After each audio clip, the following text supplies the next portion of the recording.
नमस्कार मित्रों, आज हम बात करेंगे मध्य प्रदेश के एक सक्रिय, अनुभवी और चर्चित नेता राव उदय प्रताप सिंह के बारे में।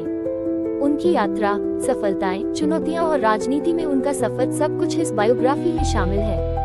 1. प्रारंभिक जीवन और पृष्ठभूमि। राव उदय प्रताप सिंह का जन्म 9 जून 1964 को हुआ।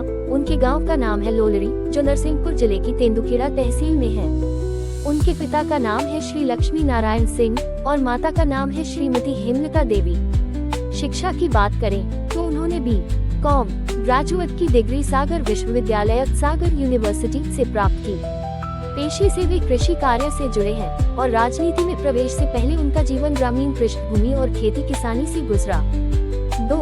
राजनीति में शुरुआत। स्थानीय स्तर से विधायकी तक। राजनीति में उनकी शुरुआत जनपद पंचायत अध्यक्ष और स्थानीय स्तर से हुई।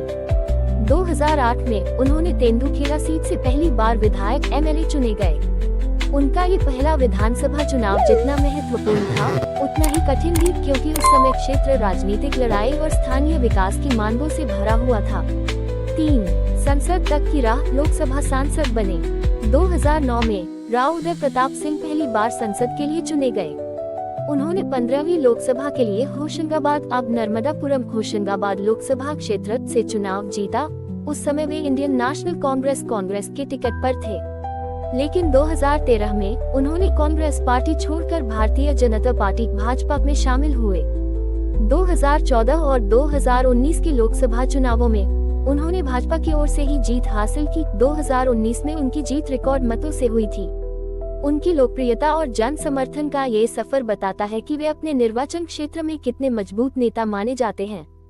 4. नई जिम्मेदारी। राज्य स्तर पर मंत्री। 2023 के मध्य प्रदेश विधानसभा चुनावों में राव उदय प्रताप सिंह ने गाडरवारा सीट से चुनाव जीता।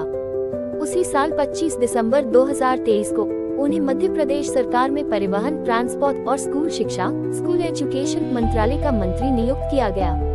ये दोनों विभाग शिक्षा और परिवहन, राज्य के ग्रामीण व शहरी विकास, स्कूल शिक्षा सुधार और रस्तों यातायात सुधार से जुड़े हैं। इस भूमिका में उनकी चुनौतियां और जिम्मेदारियां दोनों बढ़ गई हैं। 5. राजनीति शैली, क्षेत्रीय जुड़ाव और पहचान। उदय प्रताप सिंह अपने निर्वाचन क्षेत्र से गहरे जुड़े हैं। उनका संबंध खेती किसानी से रहा है, जिससे उन्हें ग्रामीण और किसान वर्ग की समस्याओं का अनुभव रहा है। स्थानीय समस्याओं, आधारभूत सुविधाओं, विकास और लोगों की आवाज उठाने में उनकी सक्रिय भागीदारी रही है। साथ ही उन्होंने पार्टी बदलने के बाद भी अपनी लोकप्रियता बरकरार रखी। यह उनकी रणनीति, जन संबंध और काम करने की शैली का प्रमाण है। 6. निजी जीवन। राव उदय प्रताप सिंह विवाहित हैं। उनकी पत्नी का नाम है श्रीमती मंजू राव। परिवार और अपने क्षेत्र से जुड़े रहने का उन्होंने हमेशा महत्व दिया है, जो कि उनकी राजनीतिक छवि और जन समर्थन की एक बड़ी वजह रही है। 7. चुनौतियां, बदलाव और वर्तमान स्थिति। पार्टी परिवर्तन, कांग्रेस से भाजपा जैसे कदम राजनीति में हमेशा आसान नहीं होते। इसके बावजूद उन्होंने अपने क्षेत्र का भरोसा बनाए रखा और सफल हुए। आज एक अनुभवी सांसद से लेकर विधायक, सांसद, मंत्री तक का सफर तय कर वे मध्य प्रदेश सरकार में महत्वपूर्ण मंत्रालय संभाल रहे हैं। उनकी यह यात्रा दिखाती है कि अगर जुड़ाव, मेहनत और जनता की सेवा का उद्देश्य हो तो राजनीतिक चुनौतियां पार की जा सकती हैं। 8. निष्कर्ष।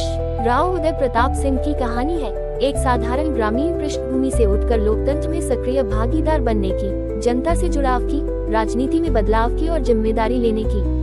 उनकी जीवन यात्रा हमें ये दिखाती है कि सेवा, संघर्ष और जमीनी जुड़ाव से कैसे एक नेता बन सकता है, जो क्षेत्र का, जनता का और समय का भरोसेमंद प्रतिनिधि हो।